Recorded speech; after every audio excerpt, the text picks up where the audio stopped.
자, 오늘 우리가 보실 말씀은 잠언입니다. 잠언 1장 1절에서 6절까지 말씀 볼 텐데, 그 가운데 1장 6절 읽고 광고 후에 말씀 전하겠습니다. 1장 1절 눈으로 따라오시기 바랍니다. 잠언의 비유와 지혜 있는 자의 말과 그 오묘한 말을 깨달으리라. 아멘. 자, 광고 말씀드리겠습니다.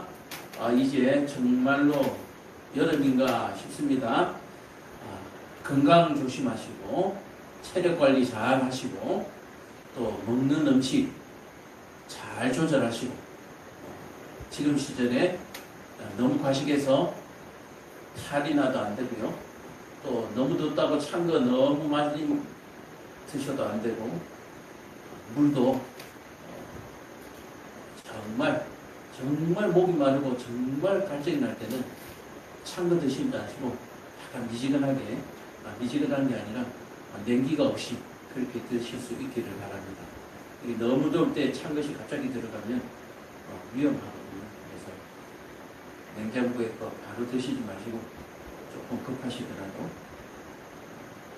밖에 있는 그릇에다가 그 물을 따르면은 그릇이 뜨겁기 때문에 냉기가 싹 빨리 가셔요. 그래서 잘 드시기를 바랍니다. 건강. 더위에는 건강이 제일 문제입니다. 이 더위 때문에 고생하는 사람들이 많습니다. 어떻게 보면 그냥 다 하나님 앞에 맡겨놓고 집으로 돌아가서 에어컨 밑에서 기도하시라고 말하고 싶지만, 또 이런 것들이 없으면 악한 것들은 자기들이 이긴 줄 알고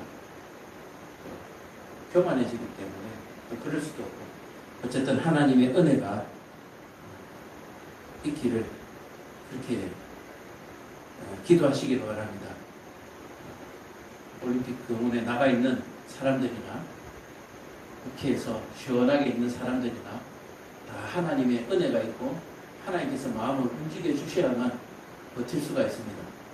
하나님께서 마음을 움직여 주지 않으시면 올림픽 공원에서 아무리 땀 흘리고 금식하고 거기서 사람들이 쓰러지고 죽어져 나가도 하나님의 은혜가 없이는 국회에 있는 사람들이 마음이 안 변합니다. 이해하시죠? 우리가 아무리 하나님 앞에 기도할지라도 하나님께서 그 마음을 움직이지 않으면 우리의 기도가 헛되다라고 하는 사실을 여러분들 꼭 기억하시길 바랍니다. 그러나 그 하나님의 마음을 움직이는 것은 또한 간절한 기도, 진심으로 원하는 기도가 하나님의 마음을 움직일 줄로 믿습니다. 그냥 외식적인 기도 말고요. 그냥 하나님 살기 힘들어요. 그런 우리 푸념적인 기도가 아니라 정말 내 목숨과도 바꿀 수 없는, 내 목숨과 바꿀 수 있는 그런 대명구를 가지고 여러분들이 기도하시기 바랍니다. 하나님, 내 생업보다도 이 나라 이 민족을 더 걱정합니다 라고 하는 진심이 하나님 앞에 상달되기를 바랍니다. 저 국회에 있는 사람들처럼 자기들 욕심을 따라서 자기 욕심을 채우기 위해서 뭔가를 실력 행사를 하는 것이 아니라 정말 우리는 하나님이 이 나라 이 민족을 불쌍히 여겨주기를 바랍니다. 내 생업은 어찌 되더라도 참으로 하나님의 뜻이 이 땅에서 이루어지기를 바랍니다 라고 하는 진실함이 있어야 돼요. 진실함. 근데 우리에게 아직까지 그런 진실함이 없는 것 같습니다. 여전히 내 생활이 더 힘들고 여전히 덥고 여전히 짜증나고 그저 머릿속에 나밖에 없는 그런 기도는 하나님을 움직일 수가 없습니다. 하나님, 나는 여기서 쓰러져 죽더라도 하나님 내 삶이야 그냥 이 땅에서 그냥 이렇게 끝나더라도 하나님 믿고 구원받았으니 다음 세대들이 살 이 나라 이 민족 이 땅만은 하나님 불쌍히 여기달라는 자기의 생업과 정말 바꾸는 그런 마음이, 진실된 마음이 있어야만 그러니까 이 사태를 뒤집어 놓을 수 있을 줄로 믿습니다. 자, 오늘 이쯤 하고요. 주신 예물을 위해서 기도하고 말씀 전하겠습니다. 사랑이 많으시고 은혜가 많으신 아버지 하나님, 참으로 감사합니다. 우리 가운데 살아계셔서 오늘도 하나님 앞에 예배하게 하시고 예배 가운데 빈손 들지 아니하고 하나님께 주신 은혜를 하나님 앞에 드리며 그것을 증거해 보이며 또한 감사할 수 있는 은혜를 베풀어 주셔서 참으로 감사합니다. 아버지 하나님, 주신 은혜 너무나 감사하고 또 이 주신 물질로 말미암아서 참으로 하나님 앞에 더 충성하며 하나님을 더 사랑하게 될 수 있는 그런 믿음과 또한 능력을 허락하여 주시옵소서. 또한 주신 예물이 정말 하나님 앞에 선하게 사용되어질 수 있도록 참으로 하나님 이 교회 위에 지혜와 명철을 허락하여 주옵시고 참으로 이 땅에 교회를 세우셨사온데 아버지 일꾼들을 더 보내주셔서 참으로 하나님께서 맡기신 그 사역들을 능히 감당하고 남는 그런 귀한 교회가 되어질 수 있도록 주님 도와주시옵소서. 세우신 목사 위에 하나님의 명철을 주셔서 하나님의 말씀을 참으로 빠짐없이 한 점 한 획도 빼먹없이 전하게 하시고 참으로 부족한 종에 의해서 왜곡되이 전해지지 아니하도록 하나님 은혜 베풀어 주시며 참으로 예배 때마다 예배자들의 마음에 문을 열어주셔서 참으로 이 말씀이 그 속에서 살아 역사하게 하여 주시옵소서. 예수님 이름 받들어 기도합니다. 아멘. 자, 오늘 말씀의 제목은 그리스도인이 가야 할 길입니다. 그리스도인이 가야 할 길. 하나님께서 우리에게 말씀을 주시면서 무엇을 원하느냐? 너희가 이 길로 가라는 거예요. 예수님의 말씀대로 나의 길을 가라. 나의 길을 가라. 다시 말해서 내 길을 따르라. 나를 따르라. 그렇게 말씀하시는 거죠. 자, 그래서 오늘 우리가 이 땅을 살아가면서 우리가 어디를 가야 하는가, 어디로 갈 것인가 라고 할 때 이게 성공의 길, 출세의 길 아닙니다. 예수의 길을 따라가야 됩니다. 예수의 길, 말씀의 길을 따라가야 됩니다. 그 사실을 여러분들이 꼭 깨달으시고 다른 길로 가지 마시고 예수의 길로 가시기를 간절히 축복합니다. 그래서 이 예수의 길로 가기 위해서 우리에게 뭐가 있다? 이 성경이라는 말씀이 있다라고 얘기하는 거예요. 자, 보세요. 우리가 하늘에 아무것도 없지만 미국을 가든지 제주도를 가든지 어디를 가든지 그 하늘 길을 따라서 가야 합니다. 하늘 길을 따라가야 돼요. 자, 그 길을 따라가면 그게 뭐가 있습니까? 우리에게 즐거움이 있고 기쁨이 있고 목적지가 있습니다. 맞습니까? 내가 제주도로 가고 싶은데 내 마음대로 가는 게 아니에요. 그 길을 따라가면 거기에 제주도가 있다라고 얘기를 하는 것입니다. 그래서 그 길은 내가 만든 것이 아니에요. 이미 닦아놓은 길입니다. 그 닦아놓은 길을 우리는 그 길에서 벗어나지 아니하고 가는 것이 잘하는 길이다. 그 목적을 이루는 길이다 라고 얘기를 하는 거예요.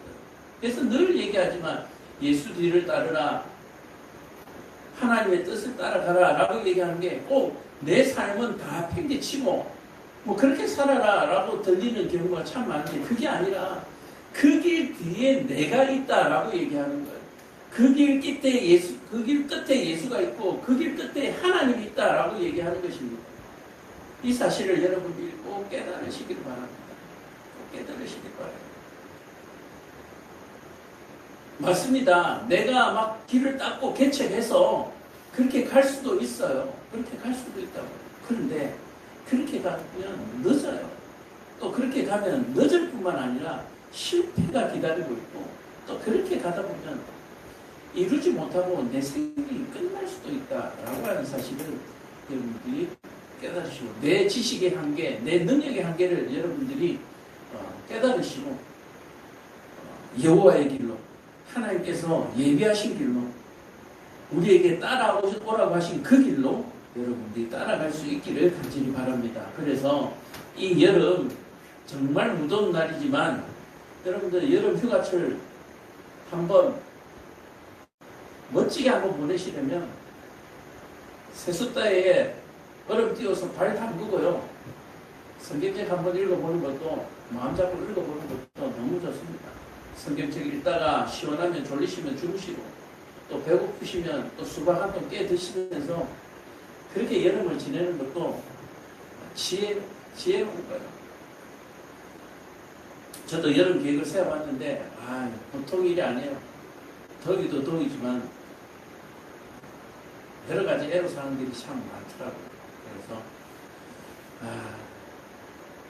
어떻게 지혜롭게 잘 지냈지, 또 우리 집에 있는 연차 논이 어떻게 또 여름에 땀띠 안 나고 여름을 잘 지나갈 수 있을지 이렇게 우리가 생각하고 있는데 잘 모르겠습니다. 그래서 내 혼자서 고민하고 내 혼자 해봐야 소용이 없더라고요. 하나님께서 길을 열어주셔야 돼요. 목사라서 그런 말이 아니고요. 하나님께서 하게 해주지 않으면, 길을 열어주지 않으면 아무것도 안 돼요. 하나님께서 은혜 주시지 않으면 아무것도 안 됩니다. 내가 다니는 직장요, 하나님께서 은혜를 걷으시면 아무것도 안 됩니다. 그 사실을 날마다 깨달으면서도 하나님 정말 힘들다, 이렇게 좀 해주셨으면 좋겠다라고 이렇게 바라는 부분이 있는데, 그래요. 우리 생각은 그렇습니다. 이것만 해결해주면, 그렇게만 되면 다 해결될 것 같은데, 그렇게 안 해주시는 것은 내 생각이 아니기 때문에 그렇겠죠. 하나님의 계획이 있기 때문에 그렇겠죠.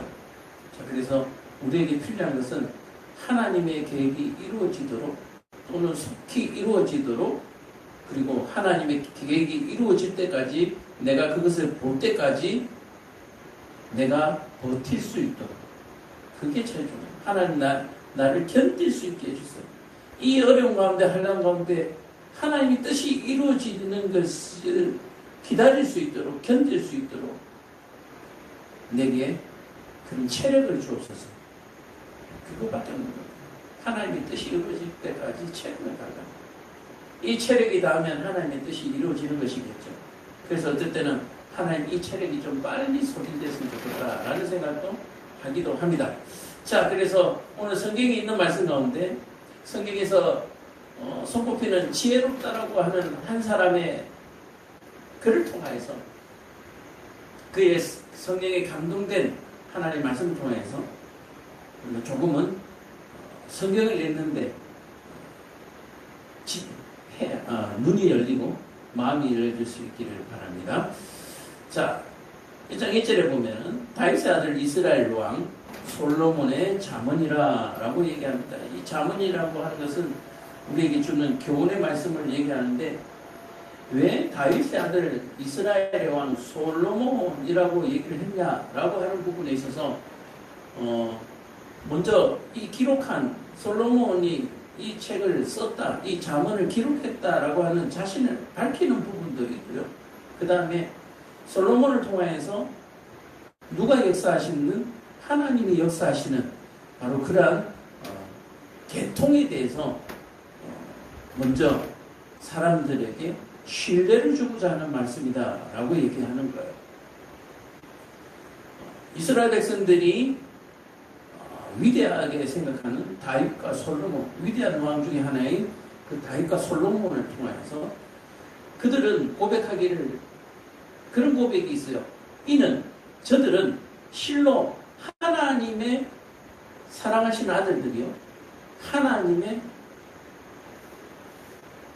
순종하는 종들이며 그들의 삶 속에 하나님이 늘 함께 하셨다라고 하는 그런 굳건한 신뢰와 믿음이 있습니다. 그러므로 그 입에서 나오는 그 말씀은 여호와의 하나님의 말씀이다라고 하는 신뢰가 있기 때문에 이 말씀에 대해서 더욱더 집중할 수 있는 것이죠. 오늘 말씀을 듣는 저와 여러분들도 이 잠언의 말씀이 다윗과 솔로몬의 말씀을 뛰어넘어서 예수 그리스도의 말씀이며 하나님의 말씀이다라고 하는 여러분들의 신뢰와 믿음이 확고하게 있어지기를 간절히 축복합니다. 우리는 하나님이 지으신 피조물이요, 하나님의 말씀에 따라 지음을 받은 존재들입니다. 그러므로 말씀을 떠나서는 우리가 존재할 수가 없는 그런 상태에 있는 것이죠. 그러므로 오늘 저와 여러분들이 늘 이 말씀 위에 살아있기를 간절히 축복합니다. 저와 여러분들은 말씀이 없이는 살 수가 없습니다. 이거 여러분들 믿으시길 바라요. 자, 그래서 이 말씀이 없으면 우리가 살 수 없다라고 얘기하는 것은 무엇이냐면은 교회를 떠나서는 살 수 없다. 그리고 성경의 말씀을 떠나서는 우리가 어떠한 행동도 정의로울 수 없고 공의로울 수 없고 지혜로울 수 없다라고 얘기를 하는 거예요. 내가 하는 행동이 참으로 하나님의 말씀에 이 성경에 합한 것인가 라고 하는 것을 늘 기도하면서 여러분들이 나아가시길 바랍니다. 돌다리도 두들겨 가면서 가라는 말 있잖아요. 돌다리도 이렇게 두들기고, 그죠? 자, 그래서 오늘 내가 하고자 하는, 내가 세운 계획들이, 내가 하는 일들이 하나님께서 기뻐하실 일인지 우리가 두드려 보면서 가야 한다라고 얘기를 하는 거예요. 그래서 이 돌다리를 두드리는 일이 뭐냐면은 아침에 일어나서 내가 하루를 시작하기 전에 하나님, 내 오늘 계획이 이렇고 이렇습니다. 기도하는 거예요. 이 길 위에, 이 일들 위에 하나님이 함께 하시고 하나님 지혜를 달라고 그렇게 기도하고 시작하는 것이고, 오늘 하고자 하는 일들 가운데 하나님께서 기뻐하지 않은 일이 있는지, 또는 하나님이 가지 말라고 하는 방향이 있는지를 기도를 통해서 우리가 하나님께서 말씀하십니다. 이해가 되세요? 뭐 이런 거 있죠. 세상 사람들은 참으로 어떻게 보면은 어리석으면서도 참 지혜로우면서도 믿음이 좋은 것 같아요. 무당에게 점치러 가가지고 뭐라고 얘기합니까? 7월에는 물을 조심해. 7월에는 더운데 다 물 가려가지고 물 조심하면 뭐 어쩌라는 얘기, 집에 뭐 꼭 들어밖에 있으라는 얘기예요. 뭐예요, 그죠? 그러면 사람들이 물을 조심해요. 접시물도 조심해요. 이해가 되시죠? 그것처럼 우리가 하나님의 백성으로서, 하나님의 사람으로서 하루의 일과를 시작하고 한 달의 계획을 세우고 하는 모든 일정 가운데 하나님께서 기뻐하지 않는 일은 하면 안 되는 거예요. 기도하면 하나님께서 가르쳐 주십니다. 또 성경을 우리가 많이 읽어 그 지혜와 지식이 우리가 풍부하면 그런 것들을 깨달아 알 수가 있는 거예요. 가지 말라고 하는 것은 가지 말고, 하지 말라고 하는 일을 하지 말고, 욕심을 버리라 그러면 버리고, 자중하면서 우리가 그렇게 겸손하게 살아가는 것입니다. 내 마음대로 살아가는 것이 아니에요. 참 재미있죠. 어제도 밤에 새벽에 3시가 됐어요. 새벽 3시가 됐는데 서울에 이제 손님을 모시고 타고 나갔어요. 강남이나 압구정도에 가면은 반드시 손님이 있습니다. 안양으로 오는 손님이 있어요. 불문율이에요. 불문율. 진짜로 갔어요. 압구정으로 갔어요. 한 바퀴를 채 돌기 전에 콜을 받고 안양으로 다시 들어왔어요. 손님을 태우고. 그 밤에도 그렇게 살아가는 사람들이 있습니다. 그들은 살기 위해서, 생업을 위해서 그렇게 장사한다라고 얘기를 하지만, 저도 어떻게 보면 돈 벌려고 거기에 가지만 참 보면 가까울 때가 참 많아요. 자, 그래서 우리가 삶 속에서, 우리가 하는 일상 속에서 참으로 하나님께서 기뻐하지 않는 일들이 반드시 있습니다. 그리고 내가 하고 있는 일들 가운데 하나님께서 이것은 안 했으면 좋겠다는 일들이 반드시 있어요. 그것이 처음에는 몰랐다가 하나하나 세월이 지나가면서 이제 깨닫게 되는데, 이 깨달으면 기쁨이 있어야 되잖아요. 근데 깨달으면 깨달을수록 마음이 무겁습니다. 하나님, 나 이거 버리면 죽는데. 하나님, 나 이거 안 하면 죽는데. 나 이거 안 하면 안 되는데. 깨달으면 깨달을수록 그런 일들이 자꾸 생기는 거예요. 그러면 우리가 이 땅을 살아가면서 해야 될 일이 뭐요? 그거 하나하나 다 버리는 일을 우리는 하나님 믿고 뭔가를 하나 더 얻고, 내가 끌고 가는 수레에 뭔가를 하나, 둘, 셋, 넷 숫자를 더해가면서 뭔가를 더 많이 실기를 원하지만, 알고 보면 깨달으면 깨달을수록 내게 버려야 될 것들이 점점 많아지는 것을 우리가 느낄 때가 있어요. 물론 주워 담을 것도 있지만, 제가 이번 주에 설교를 하면서 그런 얘기를 했었던 것 같아요. 형제가 금덩어리 2개를 타고 강을 건너는데, 배를 타고 강을 건너는데, 형이 갑자기 어떻게 해요? 금덩어리를 물에 던져버려요. 동생이, 아유 형님 그 아까운 걸 왜 버리냐고 그랬더니 동생아 내가 이걸 들고 있는 동안에 내 손에 있는 것보다 네 손에 있는 근덩이가 보이면서 너를 하마터면 내가 죽일 뻔했다. 그래서 내가 깜짝 놀라서 내가 그걸 던져버렸다. 그랬더니 어떻게 해요? 동생도 형아 그랬냐? 그러면서 동생도 던져버리잖아요. 왜요? 동생이 아이고 던졌으니까 그러면 이거 하나 놓아갖자 이렇게 얘기하면 어떻게 돼요? 또 그거 혼자 다 갖고 싶은 또 욕심이 생길 거잖아요. 자 그래서 동생도 던지고 형과 아우가 그 배를 타고 무사히 집으로 돌아왔다라고 하는 그 얘기를 저는 너무나 감명 깊게 나이가 들어서 그걸 깨닫는 것 같아요. 저도 지금도 마찬가지입니다. 하나님한테 달라고 많이 기도합니다.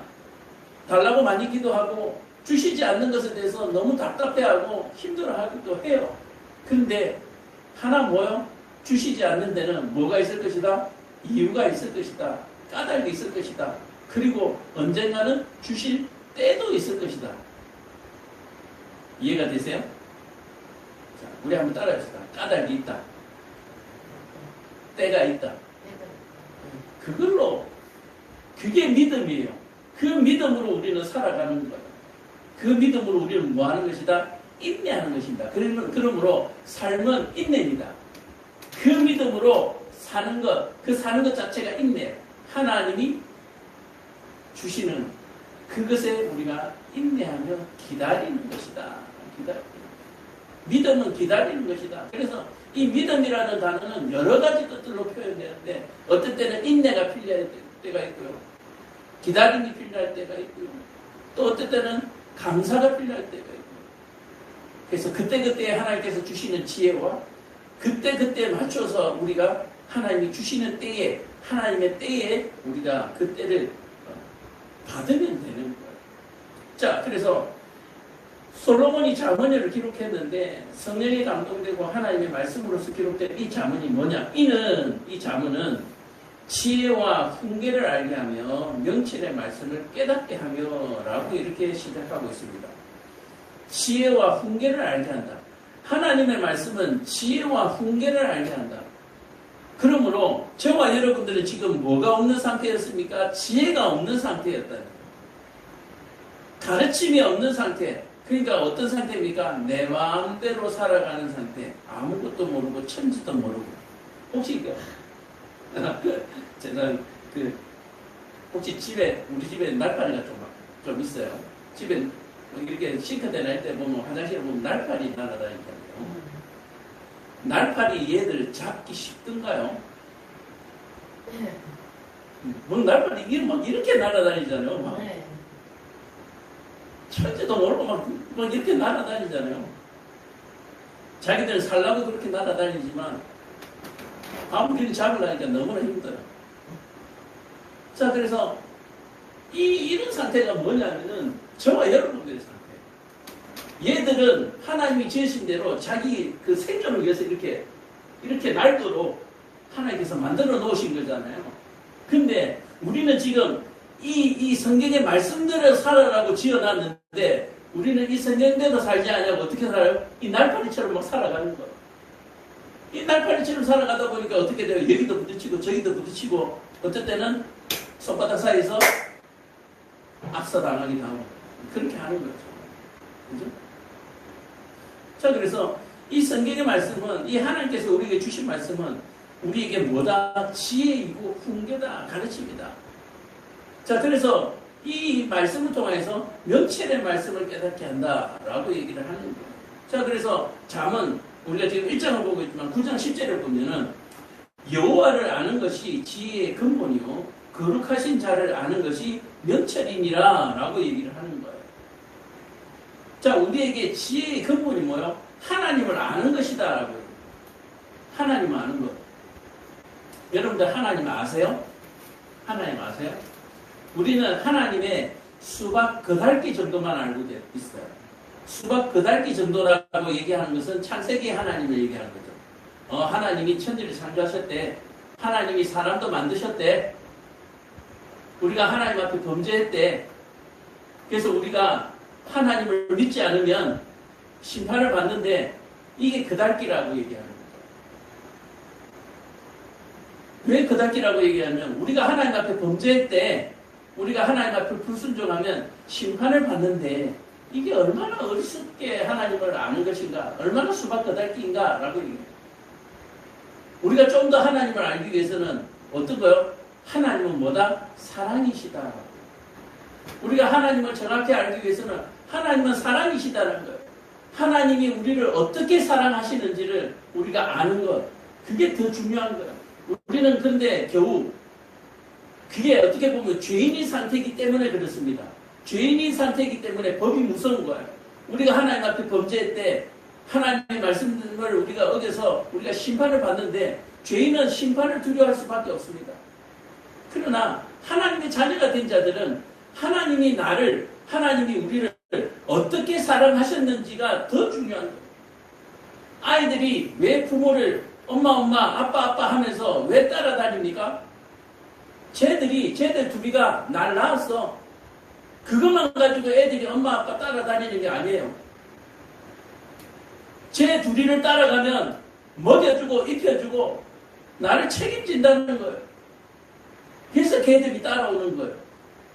얘들이 그냥 천지도 모르고 따라다니는 줄 알지만 안 그렇습니다. 응?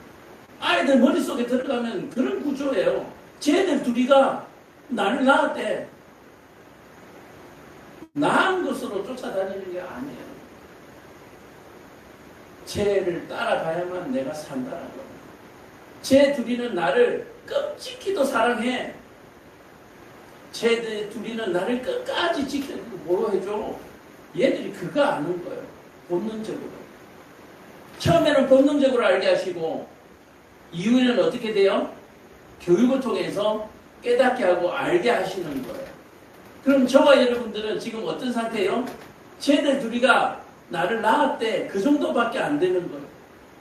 조금 더 나은 사람은 쟤들 둘이만 따라다니면 먹여주고 입혀주고 교육시켜줘. 편안하게 살게 해줘. 저와 여러분들 그저 이 정도예요. 이 정도. 그 다음 단계는 어때요? 쟤들 둘이가 아니라 저분 둘이, 저 두 분은 나를 사랑하셔. 저분은 너무너무 고마우신 분들이야. 저분들은 내가 평생 은혜를 갚아야 할 뿐이야. 사람이 이렇게 변해가는 거예요. 이해가 되세요? 근데 나이가 먹고도 여전히 쟤들 둘이만 쫓아다니면 내가 평생 먹고 살 수 있어. 쟤들 둘이가 가지고 있는 재산을 쟤들이 죽고 나면 나한테 상속해 줄 거야. 내가 그때까지 끝까지 쟤들 밑에서 붙어 있어야지. 이런 어른들이 아직도 있다는 거예요. 이런 어른들은 불쌍한 어른들이고 이런 어른들은 악한 어른들이에요. 이해가 되시죠? 태산과 같이 어마어마하게 금고에 쌓아놓고도 나누지 못하는 악한 부모 밑에서 악한 자녀가 나오는 거예요. 이해가 되시죠?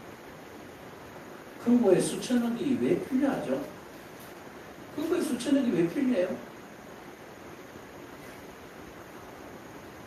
이웃을 위해서, 형제를 위해서 내놓을 수 있어야 하고 나라와 민족을 위해서 내놓을 수 있어야 되는 거예요.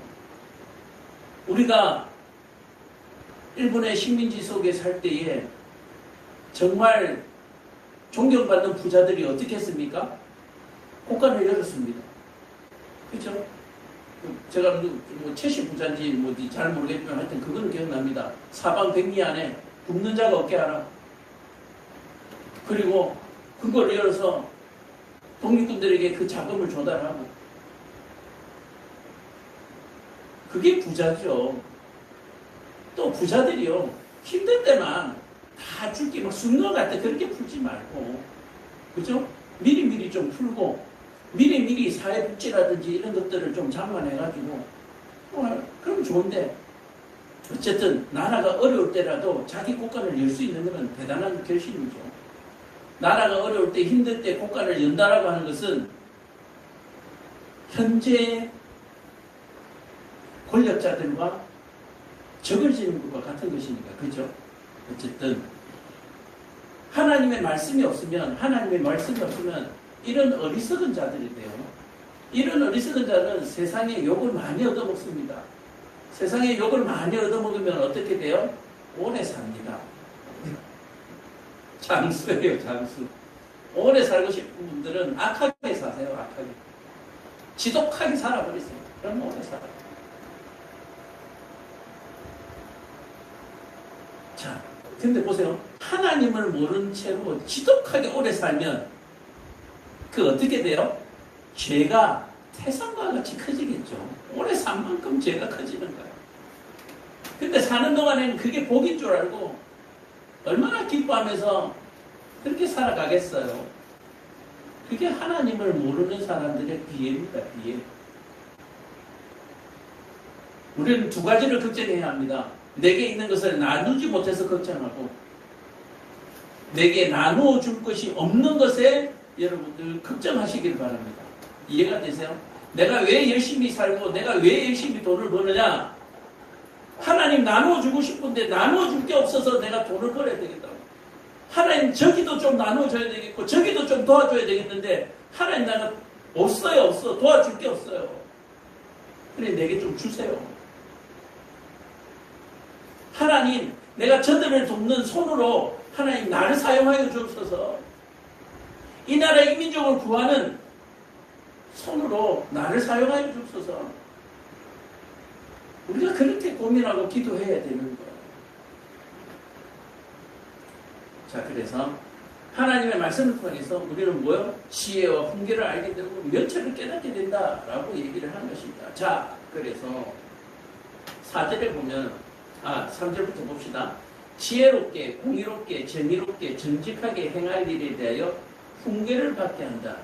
자, 하나님의 말씀을 통해서 지혜와 훈계를 받는데 어떤 훈계를 받느냐? 너 지혜롭게 살아야 돼, 공의롭게 살아야 돼, 정의롭게 살아야 돼, 정직하게 행해야 돼 라고 우리는 훈계를 받는다. 너 왜 지혜롭지 못하냐? 너 왜 공의롭지 못해? 너 왜 정의롭지 못해? 이런 훈계를 받는 거예요. 그래서 우리가 하나님의 말씀을 안다면 우리는 이 말씀의 훈계를 받지만, 우리가 말씀이 없으면 누구에게 훈계를 받아요? 선생님으로부터 훈계를 받습니다. 하나님으로부터 훈계를 받아요. 이해가 되세요? 이 훈계는 결국 내 육체의 고통으로 또는 내 육체의 타락으로 훈계를 받게 됩니다. 이해되시면 아멘. 내가 말씀으로부터 이런 훈계를 받게 되면 내 내면이 탄탄해지고 지혜로워지는 거예요. 그러나 내 안에 말씀이 나를 훈계하지 않냐고 하나님이 친히 훈계하시게 되면 내 몸을 타락하게 만들고 내 몸을 고통스럽게 만들며 또한 타인을 괴롭게 만드는 거예요. 이해가 되세요? 하나님은 이것을 통해서 우리가 깨닫기를 원하지만 이게 중독이 되어버리면 깨달을 수가 없어요. 마약에 중독되면 깨달을 수가 없습니다. 향락에 중독되면 깨달을 수가 없습니다. 수전노가 되면, 수전노가 뭡니까? 돈돈돈 하는 사람이죠. 그러면 깨닫지를 못해요. 어디에든지 중독이 되고 나면 깨달을 수가 없게 되는 거예요. 그래서 하나님이 우리에게 깨달음을 주기 위해서 훈계를 하시는데 그때마다 깨닫지 못하면 결국 우리는 중독되어서 사망에 이르게 된다라고 얘기를 하는 거예요. 그래서 사망에 이르기 전에 부르심을 받고 교회에 나오는 사람들은 뭐요? 복이 있다라고 얘기를 하는 것입니다. 자, 제가 이번 주와 지난주에서 이제 제가 나름대로 이제 삶 속에서 또 한번 정립하는 부분이 뭐냐면은 구약의 시대는 교회가 하나였습니다. 하나님을 중심으로 교회가 하나예요. 그죠? 이스라엘이라고 하는 교회 하나였어요. 그리고 예수님의 시대를 지나오면서는 어떻게 되느냐? 이게 처음에는 하나였다가 교회가 어떻게 되느냐면은 뭐 굳이 얘기하자면 12개로 쪼개지는 것이죠. 야곱의 12형제처럼. 그러니까 교회가 하나였는데 12개로 쪼개지면서 어떻게 됐습니까? 생각이 12개가 되어버린 거야. 똑같은 교회에서 떨어져 나왔는데 생각이 12개 되어버립니다. 지금 우리나라에도 엄청난 종파, 교파의 기독교가 많잖아요. 그죠? 교회는 하나인데 떨어져 나오면서 12조각이 나버린 거예요. 그리고 나서는 어떻게 됐습니까? 산산조각이 나버린 거죠. 그러면 지금 예수님이 다시 오시기를 기다리고 있는 이 시대는 어떤 시대냐면은 연합된 교회 시대입니다. 연합된 교회 시대. 무슨 얘기냐면은 저와 여러분들이 예수를 믿잖아요. 저를 보세요. 저와 여러분들이 예수를 믿잖아요. 그러면 하나님께서 우리에게 성령을 선물로 주셔요. 믿음을 선물로 주신단 말이에요. 그러면 우리 안에 하나님이 함께 하시는 거예요. 그러면 나 스스로가 나 한 사람이 어떻게 됩니까? 교회가 되는 거죠. 이해가 되세요? 그래서 이런 한 사람 한 사람들이 모여서 이루어지는 연합교회입니다. 연합교회. 그러니까 지금의 교회는 교회가 건물 하나로 보이지만 그게 뭐요?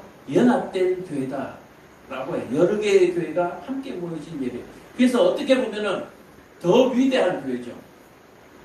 하나의 교회가 12개로 쪼개지고 난 다음에 세상이 엉망진창됐잖아요. 근데 어떤 교회 가면은 어때요? 수만 명의 교회가 함께 모여서 하나의 교회를 이루고 있죠. 이해가 되세요? 그렇게 많은 교회가 하나가 될 수 있다는 것은 한 말씀을 가졌다, 한 하나님을 가졌다라고 얘기를 하는 거예요. 이해가 되세요? 그래서 저와 여러분들도 우리 교회가 연합된 교회다라고 얘기를 하는 거예요. 근데 이 연합된 교회 속에서 뭐가 달라지면 생각이 달라지고 믿음이 달라지면 떨어져 나가요. 교회가 분리가 됩니다. 이해가 되시죠? 그래서 현재 시대는 연합된 교회 시대. 그래서 이 연합된 교회 시대에 역사하시는 분은 한 분 하나님이 역사하시는데 이제는 뭐요? 각자에게 하나님께서 어떻게 삶에 개입하신다라고 얘기합니다. 자, 구약성경 우리가 읽어보셔서 알겠지만 삶에 무슨 문제가 있고 죄를 지으면 소와 양을 가지고 어디로 나갔습니까? 제사장 앞으로 나갔잖아요. 근데 지금은 어떻게 합니까? 하나님 앞에 내가 바로 회개하잖아요. 하나님 앞에. 그죠? 교회 나와서 회개하잖아요. 그것처럼 지금은 하나님께서 각자에게 개별적으로 역사하시는 연합된 교회의 시대며 은혜의 시대다라고 얘기합니다.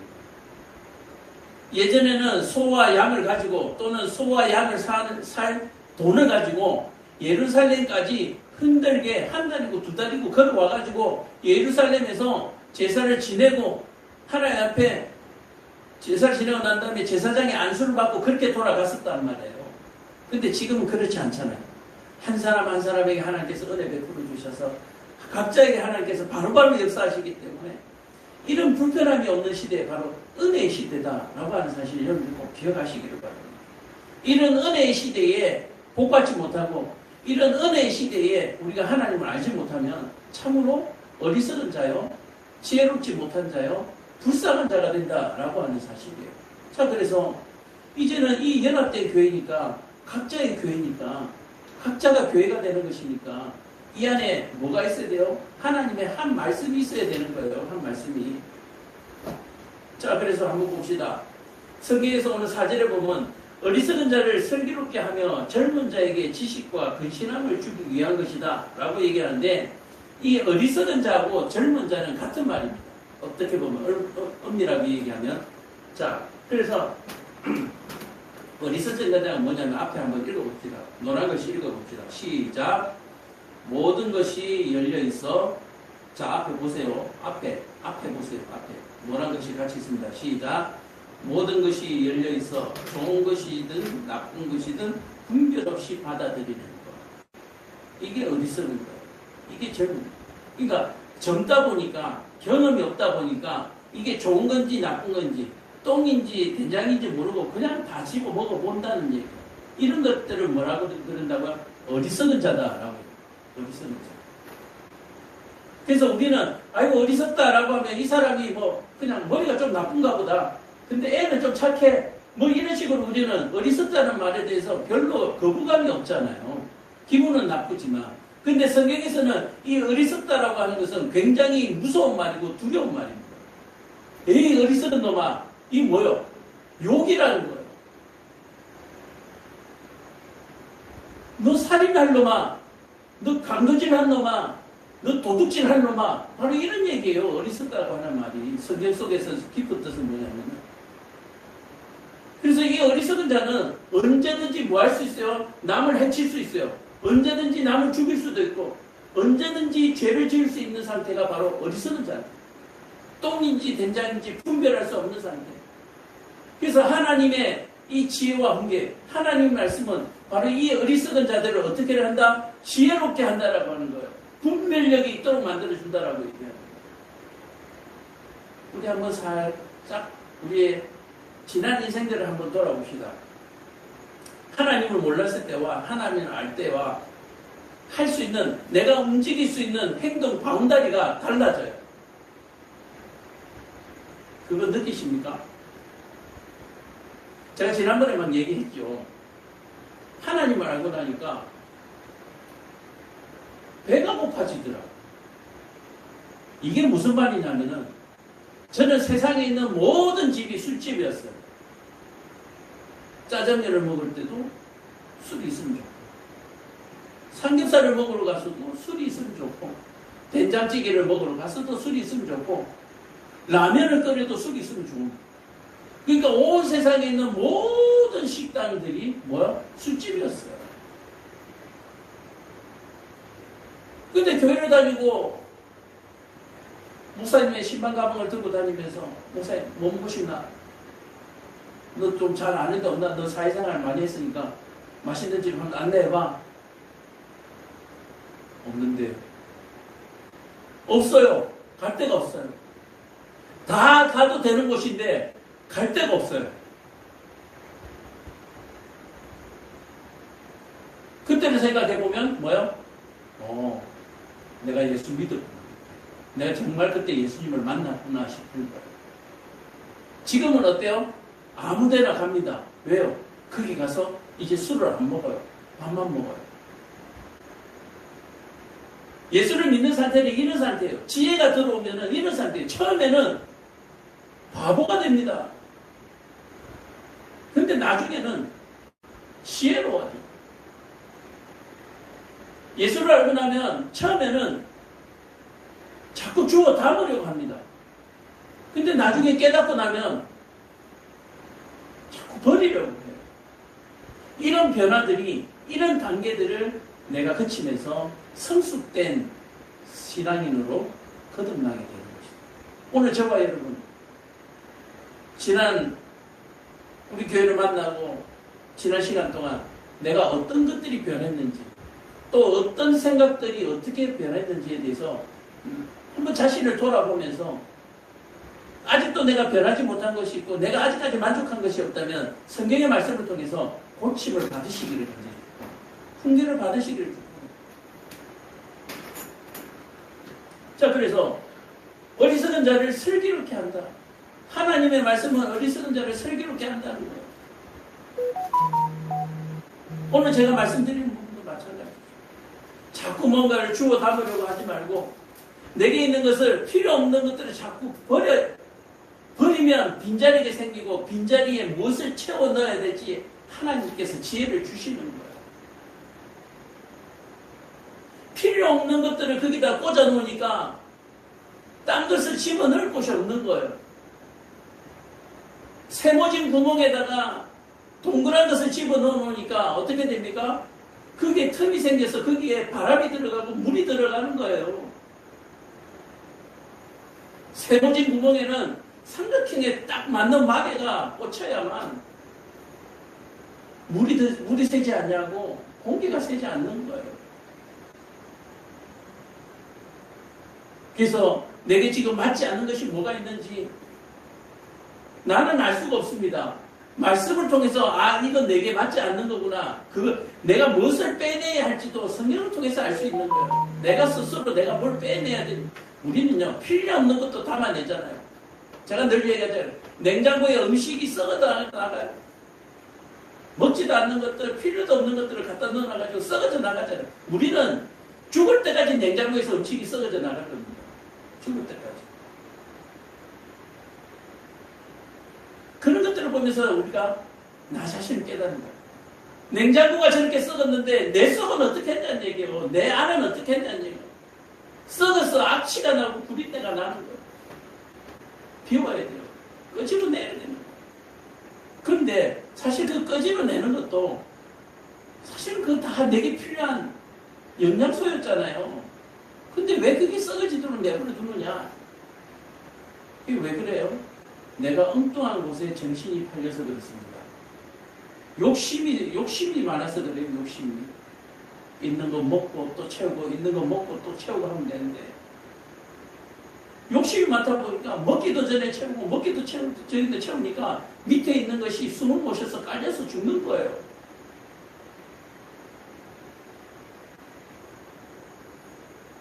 맞습니다. 아니, 하나님, 나 버릴 거 하나도 없는데요. 맞습니다. 맞아요. 그런데, 버릴 거 없는 건 맞아요. 근데 뭐 버려야 돼요? 제일 먼저, 욕심을 버려야 돼요. 욕심을. 있는 것에 만족하고 감사하는 것부터 배우라는 얘기예요. 욕심을 버리고, 있는 것부터 감사하고, 있는 것에 만족하면서, 있는 것을 소비하고, 그게 깨끗하게 다 치워버리면, 새로운 것을 채워놓을 수 있는 거예요. 냉장고 안에 썩는 음식이 하나 나타나면 그 안에 냉장고에는 뭡니까? 세균이 자라고 있다는 얘기고, 싱싱해 보이는 음식들도 그 세균에 감염되어 있는 거예요.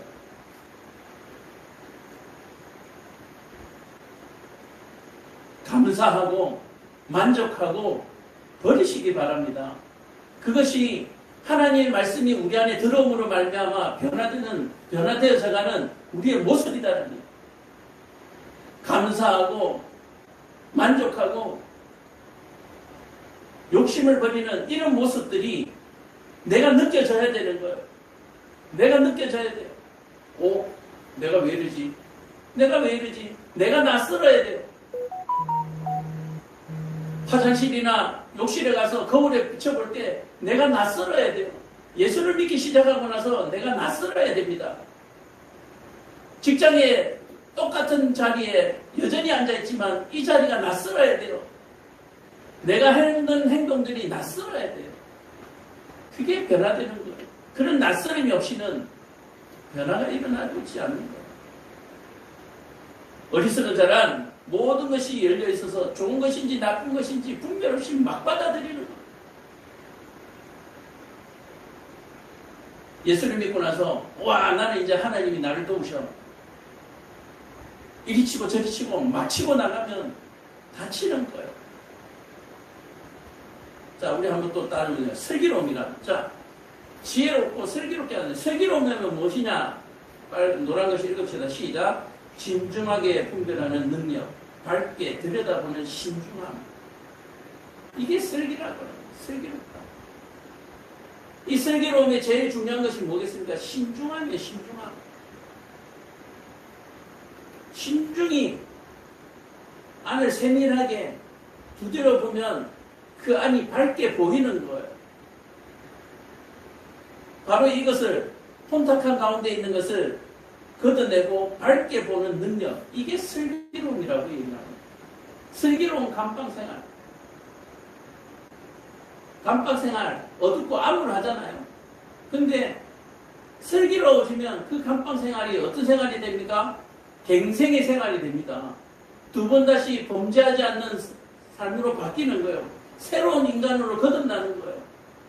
근데 슬기롭지 못하면 들어가도 감방, 나와도 감방.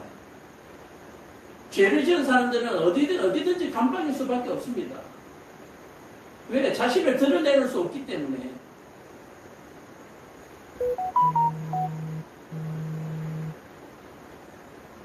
하나님의 말씀을 가까이 하고 기도를 통해서 내면화시키고 소화시키면 바로 이러한 슬기로움이 저와 여러분들에게 있게 되는 줄로 믿으시고 깨닫시기를 간절히 축복합니다. 그래서 성경 많이 읽으시고 예배 많이 들으시고 기도 많이 하시기 바랍니다. 그냥 얻어지는 거 아니에요. 믿기만 하면 구원받는다라고 얘기했는데 맞아요. 믿기만 하면 구원받는데 지난번에 얘기했잖아요. 어떤 사람이 돈을 모아서 50억이라는 돈을 모았습니다.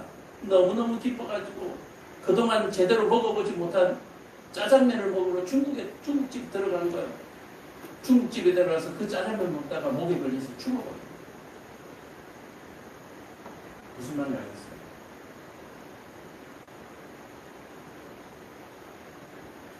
자, 그래서 하나님의 말씀을 가까이 하는 것은 바로 지혜롭게 하고 슬기롭게 하는 것인데, 자, 그렇게 되면 뭐 하게 되냐? 공의와 정의를 행하게 된다. 공의와 정의. 자, 일단 공의부터 읽읍시다. 공의, 시작. 공의는 사회 속에서 외부와의 관계를 올바로 세우는 것이다. 공의라고 하는 것은 내가 사회 속에서 내가 어떻게 생활해야 되는가에 대해서 알게 되는 것입니다. 자, 그럼 정의 한번 더. 정의는 자기의 내부와 하나님과의 관계 속에서 구워지지 않는 것이다. 뭐냐면 사회 속에서 내가 어떻게 해야 될지를 정립하게 되고, 정의는 뭐냐면은 그 하나님과의 관계 속에서 내가 하지 말아야 될 것에 대해서 강력하게 거절할 수 있는 능력이 바로 정의다라고 합니다.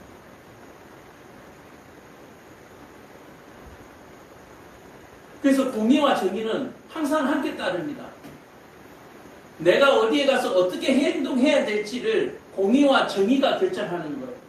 내가 직장에서 어떻게 생활해야 될지가 공의와 정의가 결정합니다. 내가 우리 가정에서 내가 어떻게 행동해야 될지가 공의와 정의로서 결정되는 거예요. 그러므로 이 공의와 정의가 없으면 내가 직장에서 어떻게 행동해야 되는지, 내가 가정에서 내가 어떻게 행동해야 되는지, 내가 모임에서 어떻게 행동해야 되는지 모르니까 어떻게 해요? 하루살이처럼 움직이고, 여기 부딪히고 저기 부딪히고, 쟤가 나를 좀 좋아하나? 얘가 나를 좀 좋아하나?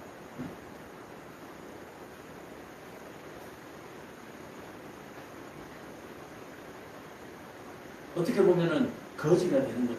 사랑을 구걸하는 거지가 되는 거예요. 성경을 통해서, 하나님의 말씀을 통해서 공의와 정의가 똑바로 서면은 내가 어디에 가든지 그 자리에서 내가 어떤 행동을 해야 되는지, 어떻게 살아야 되는지가 스스로 결정이 되는 거예요. 그리고 그것을 굽히지 않는 능력까지 생기니까 소신 있는 사람이 되는 거죠. 세상 사람 말로는. 우리 말로는 뭐요? 참 그리스도인이 되는 거예요. 참 그리스도인. 돈이 없으면 백화점에 가서 물건 살 수 있습니까? 없잖아요. 요즘은 교통카드 없으면 버스 탈 수 있습니까? 없잖아요. 공의와 정의가 없으면 이 땅에서 사는 것이 죄악이다. 그냥 숨 쉬고 있는 것 자체가 죄악이라는 거예요. 하나님, 나 지금 아무것도 안 했는데 너 숨 쉬잖아. 너 20년 감옥 20년 이해가 돼서 이게 아무 죄도 없는데요. 너 20년 죄가 없어도 20년 사는 거예요. 왜? 공의와 정의가 없어졌기 때문에. 하나님의 말씀을 통해서 공의와 정의가 생기면 뼈대가 서버리는 거예요.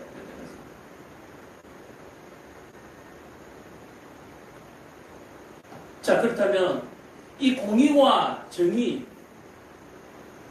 이것에 해당하는 것 중에 또 정직이라는 것이 비슷한 말인데 또 조금씩 달라요. 정직, 같이 읽읍시다. 시작. 정직은 정확하게 수평을 이룰 상태, 언제나 누구에게나 똑같이 곱게 적용하는 것.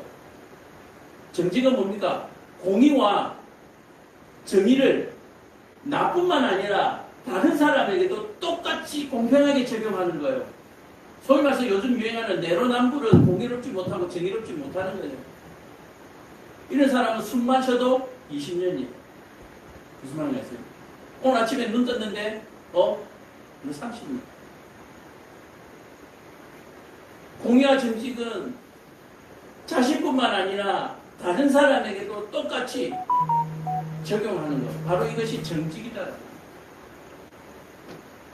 그래서 공의롭고 정의로워야 되는데 정직해야 된다라고요. 공의롭고 정의로워서는 되는 것이 아니라 공의롭고 정의로운 사람은 정직하기까지 해야 된다는 거예요. 어느 하나만 해가 안 돼요. 이해가 되세요? 왜 자기에게만 공의롭고 정의롭고 다른 사람은 공의롭고 정의롭지 못하냐? 왜 니는 되고 나는 안 되냐는 얘기예요. 너도 부정 저질렀으니까 내 부정에 대해서는 말하지 마라. 이게 정직입니까? 정지가 아니잖아요. 그거는 불의잖아요. 불의한 것을 보고 불의하는 것은 똑같은 놈이 되는 거지. 그게 그게 공의롭고 정의롭고 정직한 게 아니잖아요. 지금 세상 사람들은 공의도 알고 정직도 알고 다 알아요. 다 아는데 뭐가 없어요? 지혜가 없고 지식이 없고 분별력이 없는 거야. 다시 말해서 이 안에 하나님이 없어요. 다시 말해서 이 안에 뭐가 없어요? 사랑이 없어요. 용서가 없어요. 배려가 없어요. 개혁이 없어요. 내 자신부터 변해야 되는 거예요. 왜 공의와 정의를, 왜 정직을 다른 사람에게만 적용하고 나한테는 적용 안 하냐는 얘기예요. 나는 새치기 할 테니까 너는 줄서가 먹어. 왜 자기에게는 적용 안 하냐. 또 어떤 사람은 자기한테만 적용하고 다른 사람이 적용하지 않는 것에 대해서 가만히 있는 거예요. 나 줄서가 먹는 거예요. 다른 사람이 새치기 해. 다른 사람이 새치기 하는 것에 대해서 뭐 하지 않는다? 말하지 않는 거예요. 훈계하지 않는 거예요. 요즘 이런 시대잖아요. 무서운 시대가 돼버렸잖아요. 요즘 아이들에게 훈계할 수가 없잖아요. 가르칠 수 없잖아요. 왜 이런 세대가 됐습니까? 먼저 부모들이 공의롭고 정의롭지 못했고 또한 정직하지 못했으며 또한 그것을 내 자녀들에게 훈계하지 않았기 때문에 이와 같은 일이 발생하게 되는 거예요. 왜 반드시 해야 될 일에 대해서 가르치지 않느냐는 너는 안 해도 돼. 왜 너는 안 해도 돼요? 다 해야지.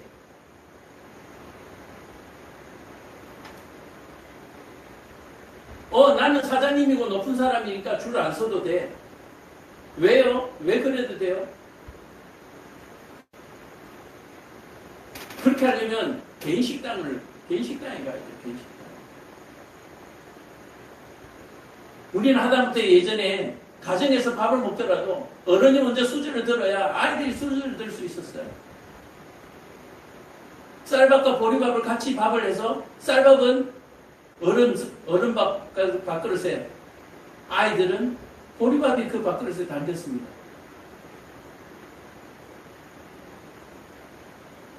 이런 시대 이제는 다시 돌아오지 않습니다.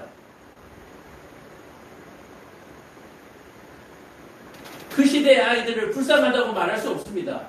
그 시대의 아이들은 차라리 행복했습니다. 행복하지는 않더라도 적어도 심판받지는 않았습니다. 범죄하지는 않았어요.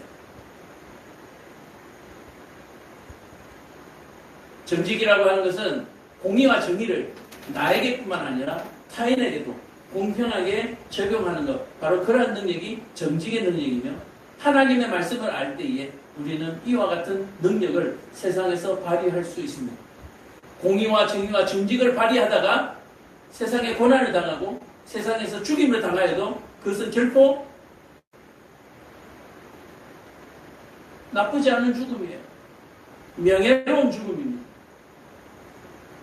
우리는 이 땅에 태어나서 공의롭고 정의롭고 명예롭게 정직하게 그렇게 죽어갈 수 있는 그런 그리스도인 되기를 간절히 축복합니다.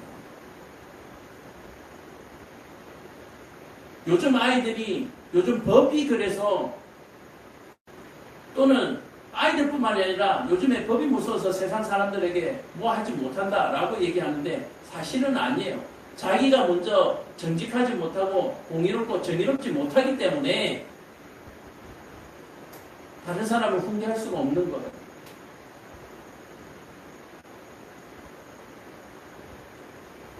그래도 감사하게는 하나님께서 은혜 베풀어 주셔서 성경의 말씀을 전하는 것에 대해서는 내가 허용한다라고 이 목사에게 허락하셨어요.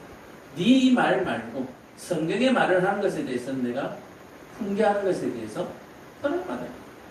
저와 여러분들도 마찬가지입니다. 목사뿐만 아니라 하나님의 말씀을 받은 자는 정의롭고 정직하게 공의롭게 삶을 사는 것도 마찬가지거니와 박해를 두려워하지 않고 타인에게 똑같이 적용할 수 있는 그런 담대함이 저와 여러분들의 있기를 간절히 축복합니다. 교회는, 성도는 정의롭고 공의롭고 정직하지 못한 것에 정직하라고 말할 수 있어야 하고 공의로워야 된다라고 말할 수 있어야 되는 거예요. 그러기 위해서는 내가 먼저 공의롭고 정의롭고 정직해야 되겠죠. 그러고 나서, 그래서 시간이 좀 걸리겠죠.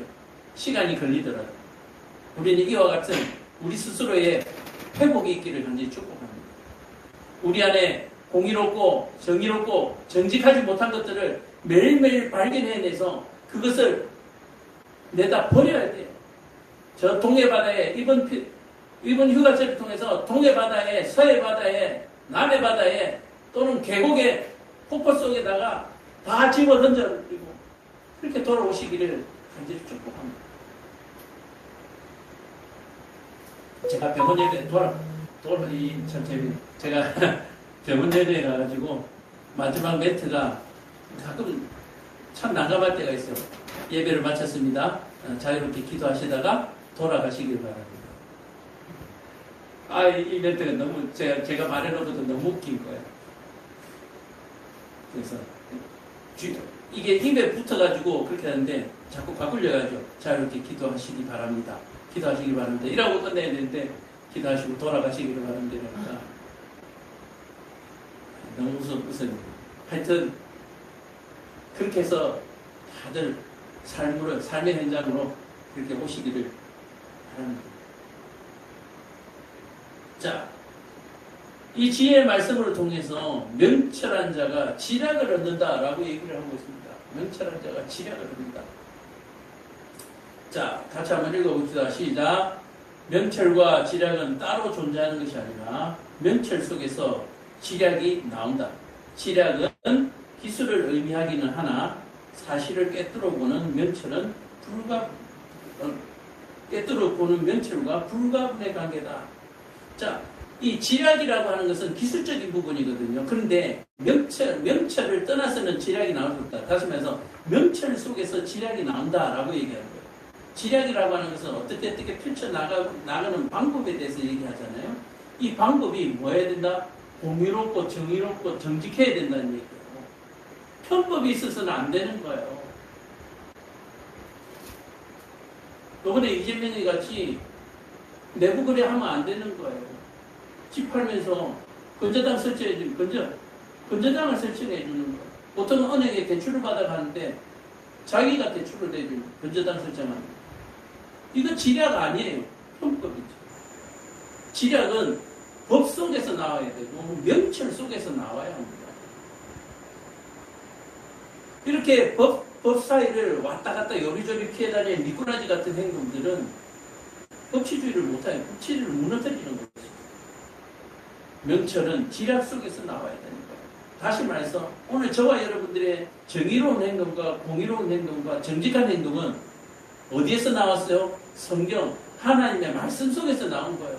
내가 생각해보니 그렇더라가 아니라 내가 경험해보니까 그렇더라가 아니라 하나님이 그렇게 하더라고요. 그러므로 우리는 모든 일이 어떻게 보면 하나님의 말씀에, 하나님의 명령에 따르는 순종하는 종의 모습. 그리고 우리는 하나님 앞에 충성된 종이 되어야 된다. 자, 이제 말씀을 한번 정리하겠습니다. 오늘 자문의 말씀을 통해서 하나님의 말씀이 우리를 어떻게 변화시키고 또 우리를 어떻게 이롭게 하는가에 대해서 우리가 시작했습니다. 그렇다면 어때요? 잠언 이거 별로 안 많거든요. 하루에 한 장씩만 쭉 읽어 나가시면서 안 되면은 여기 번호 앞에 보면 동그라미가 있어요. 동그라미에서 동그라미까지 그렇게 몇 절씩이라도 매일매일 빠짐없이 저기 뒤에 제가 잠언책을 만들다가 돈도 없고 여러 가지로 중단된 것이 있는데 안 되면 저게 3장까지가 나와 있어요. 3장까지 되는 제 책이 있는데 저거라도 가져가셔서 하루에 꼭 한 장씩 한 페이지씩만 읽으면서 묵상하고 기도하시면은 내 삶이 많이 비워질 줄로 믿습니다. 많이 비우셔야 돼요. 많이 비우셔야 돼요. 많이 배워야 되고 많이 비워야 됩니다. 배움을 통해서 비워야 돼요. 그래야 새 것을 채울 수가 있습니다. 내가 채워놓은 것은 시간과 공간적 제한이 있어서 한계가 있지만 하나님께서 채워주시는 새로운 것에는 시간적, 공간적인 제한이 없기 때문에 무한히 쌓을 수 있고 무한히 받을 수 있다라고 얘기합니다. 여러분들이 그 복을, 그 즐거움을 다 누리시기를 축복합니다. 기도하겠습니다.